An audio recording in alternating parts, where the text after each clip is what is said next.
大家好，这里是 Jeffrey Tech。按照往年新机发布节奏，苹果将于9月推出新一代 iPhone 16系列。随着发布时间临近，关于该机的爆料也逐渐增多。最近的新消息主要集中在 iPhone 16系列新机的机身尺寸上。近日 ，iPhone 16 Pro Max 外观渲染图也已经新鲜出炉。另外，摄像头和电池升级也进一步得到了确认。话不多说，我们一起来看看有没有值得期待的猛料。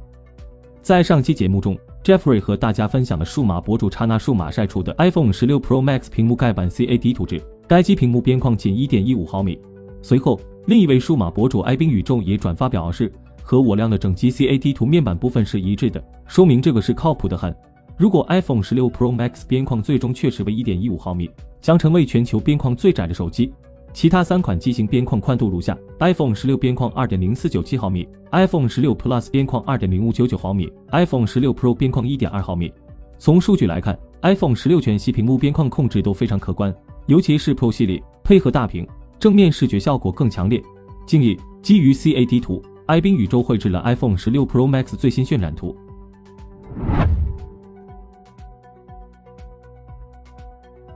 如图所示 ，iPhone 16 Pro Max 最大看点就是拥有全球最窄的边框，其屏幕尺寸是 6.88 英寸，这也是苹果史上屏幕最大的机型。该机宽度是 77.58 毫米，比三星 Galaxy S24 Ultra 要小，后者屏幕尺寸是 6.78 英寸，但是宽度达到了79毫米。据悉 ，iPhone 16 Pro Max 使用了苹果新研发的 BRS 技术。BRS 技术的核心在于优化屏幕底层电路的布局，使其更加紧凑和高效，最终实现更窄的边框设计。这种设计不仅提升了手机的美观度，还带来更好的握持感和更佳的视觉体验。iPhone 16 Pro Max 仍然保留了灵动岛，而且因为边框变窄，灵动岛也更加显眼了。iPhone 16的外观除了正面边框的变化外，目前不少供应商的 iPhone 16系列镜头模也已经生产出来了，确认标准版改用数值双摄方案，而 Pro 版则维持前代不变。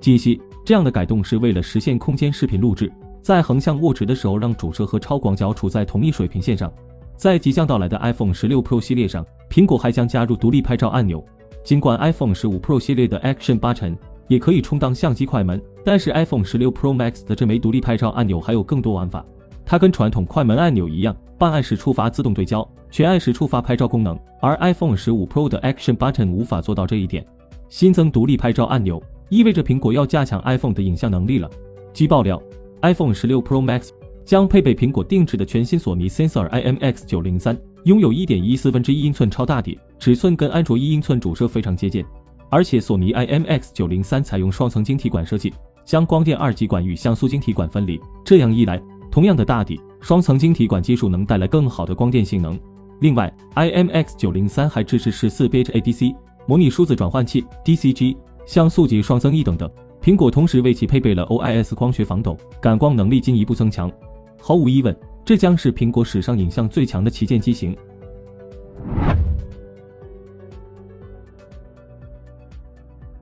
近日，博主麦子俊爱晒出了自己提前拿到的 iPhone 16 Pro 系列原装电池。从他展示的内容来看，目前 iPhone 16 Pro 系列确认采用了不锈钢外壳包裹，电池体积和容量较前代也有所提升。iPhone 16 Pro 达到3597毫安时 ，iPhone 16 Pro Max 达到4769毫安时。对比上一代 ，iPhone 15 Pro 是3274毫安时 ，iPhone 15 Pro Max 是4422毫安时。采用这种新型电池，一方面是可以更加方便组装维修，一方面也可以辅助进行散热。去年发布的 iPhone 15 Pro 虽然通过 A17 Pro 带来了巨大的性能提升，但发热量也达到了史无前例的高度，坚持不用 VC 均热板已经导致体验翻车。目前来看 ，A18 Pro 性能进一步提升之下，发热量依然没有明显改善，苹果不得不开始准备辅助散热系统。该博主还透露，这块电池可能已经拥有40瓦级快充能力，这也将大大提升 iPhone 充电方面的体验。配置上 ，iPhone 16、16 Plus 和16 Pro、16 Pro Max 将分别升级 A18、A18 Pro 芯片，升级后的神经引擎将大幅提高 iPhone 16的人工智能、机器学习性能。iPhone 16系列的超窄边框展示了苹果的极致追求，加之更高的影像水平、更强的 A18 芯片、更快的充电速度，还别说，有一点小期待了。除了 iPhone 16外即将亮相的 iOS 18自然是万众瞩目的焦点。此前，知名记者 Mark Gurman 曾提到 iOS 18将会在界面上带来一些改进，包括设置应用变得更加易用，以及对控制中心进行一些升级。现在又有一个新的爆料支持了这个消息。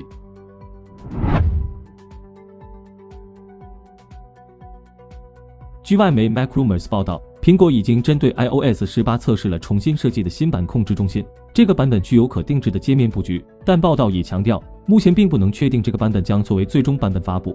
据消息人士透露，新的控制中心将采用拖放系统，允许用户直接对部分控制中心里面的小组件进行排列重组，自定义它们的位置。目前的 iOS 系统中，只有控制中心界面下半部分的小组件可以进行排列，且用户需要通过进入设置应用才能进行开关和排序。如果新版控制中心在 iOS 18系统上线，这将是苹果自2017年发布 iOS 11以来对控制中心进行的最重大的一次重新设计。其实过去几年一直有消息称苹果打算重新设计控制中心，但前年和去年大家的期待都落空了，不知道今年的消息可信度如何，能否成为现实呢？至少从目前的消息来看， Jeffrey 认为 iOS 18引入新版控制中心的可能性还是非常大的，因为消息来源与过去几年有所不同。Mark Gurman 以及外媒 MacRumors 的独家爆料都是比较可信的，所以大家的确可以好好期待一下即将在6月11日开始的 WWDC 24主题演讲，看看 iOS 18的控制中心究竟会如何设计。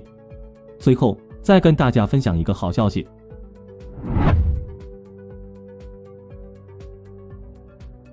在软件更新方面，苹果一直拥有良好的口碑，多年前发布的旧款 iPhone 依然能获得 iOS 系统更新，但其实苹果从未明确承诺过为 iPhone 提供多长时间的系统更新和安全更新，直到最近，苹果公布的一份文件才终于给出了一个确切的保障期限。根据英国最新的产品安全和电信基础设施 PSTI 条例，苹果近日提交了 iPhone 15 Pro Max 的监管文件，正式承诺将为该机型提供至少5年的安全软件更新支持，起始日期为2023年9月22日，也就是 iPhone 15系列的发布日。相比之下，三星和谷歌目前承诺为其设备提供7年的安全更新和 Android 系统更新，比苹果多出2年。但值得注意的是，苹果实际上一直在为更老的机型提供最新的安全更新，远超过这次承诺的5年期限。例如，今年3月，苹果还为2015年发布的 iPhone 6s 推送了安全更新；2020年11月，苹果甚至为2013年发布的 iPhone 5s 修复了重大安全漏洞，距离该机型发售已经过去了7年。因此，虽然这次苹果只承诺了最低5年的安全更新支持，